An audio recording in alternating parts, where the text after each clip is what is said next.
श्रीपराशरभट्टार्या श्रीरङ्गेशपुरोहिताः श्रीवत्साङ्गसुधश्रीमान् श्रेयते मेस्तु பூயசே.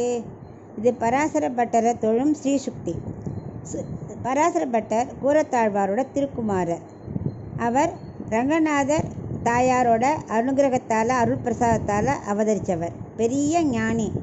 அதனால் அவரோட என்ன கைங்கரியன்னா, பெருமாளுக்கு இந்த கர்ப்ப கிரகத்திலேயே சேவிக்கிற பெருமையை படைத்தவர். தனியன்கள்லாம் அவர் உள்ளே இருந்தே சொல்லுவார்.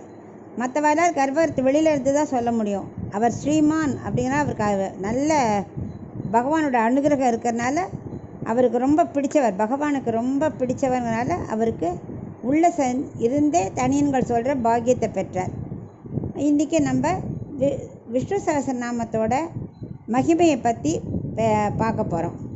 நாராயணாய வித்மகே வாசுதேவாய தீமகி தன்னோ விஷ்ணு பிரச்சோதயாத்துன்னு இருக்கு இல்லையா. மூன்றாவதாக நமக்கு விஷ்ணுங்கிற நாமம் வந்திருக்கு. ஏன் தெரியுமா? விஷ்ணு இது 1000 திருநாமத்தை கொண்டிருக்கார். நம்மளால் 1000 திருநாமம் மனசில் வச்சுக்கிறதே ரொம்ப பெரிய கஷ்டம். அதில் தினம் ஜெபிக்கிறதே ரொம்ப கஷ்டம். அதை விட ரொம்ப கஷ்டம் வாசுதேவாய நம்ம. அவருக்கும் 1000 திருநாமங்கள் இருக்குது. அதெல்லாம் நம்மளால் ஜெபிக்கிறது ரொம்ப கஷ்டம். அதை விட நாராயணாயரை பற்றி சொல்கிறது, நாராயணாயன் திருநாமத்தை சொல்கிறது, எண்ணிறந்த 1000 திருநாமங்கள். அதெல்லாம் நம்மளால் சொல்ல முடியாதுங்கிறதுனால விஷ்ணு சஹஸ்ரநாமத்துக்கு தான் ரொம்ப ஏற்றம். நம்ம கரிகாலத்தில் நமக்கு சிறந்தது விஷ்ணு சஹஸ்ரநாமத்தை ஜெபிக்கிறது தான் அப்படிங்கிறார். ஏன்னா இந்த நாராயண நாமத்தில் மறைச்சி சொல்லியிருக்கா. எப்படின்னா, இந்த துவயம் மந்திரங்கள்லாம் இருக்கு இல்லையா, அதில் துவயத்தை எப்போவுமே மறைச்சிருவா. திருமந்திரத்தை எல்லாரும் ஜெபிக்கலாம், சர்ம ஸ்லோகத்தை எல்லாரும் சொல்லலாம். ஆனால் இந்த துவயத்தை மறைச்சி தான் சொல்லுவாள். அதை மாதிரி தான் நாராயணத்தோட திருநாம மந்திரங்களும் எல்லாம் மறைச்சி தான் சொல்லுவாள்.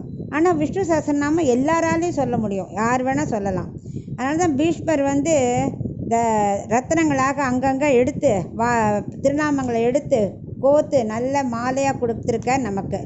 அதை தர்மபுத்திரன் கேட்க யுதிஷ்டர் சொல்கிற மாதிரி விஷ்ணு சஹஸ்ரநாமம் அமைஞ்சிருக்கு. இதை தான் இந்த கலிகாலத்துக்கு ஒரே வழி என்னென்னா, பகவான் திருவடியை பற்றிண்டு நாமங்கள் சொல்கிறது தான். ஆக்சுவலாக 1000 நாமங்கள் தானே கண்ணனுக்கு? இல்லை, கண்ணனுக்கு 1000 நாமங்கள் இல்லையா. திருமேனி எவ்வளோ பெருசு! விஸ்வரூப தரிசனம் காமிச்சார். திருமேனியை பார்த்தவொடனே அர்ஜுனன் ரொம்ப பயந்தே போயிட்டான். அந்த அளவுக்கு பெருசு, பிரமிச்சு போயிட்டான். அவர் சொல்கிறார், 1000ங்கிறது ஒரு கணக்குக்கு தான். ஏன்னா வரையறுக்க முடியாத திருநாமங்கள் இருக்குது.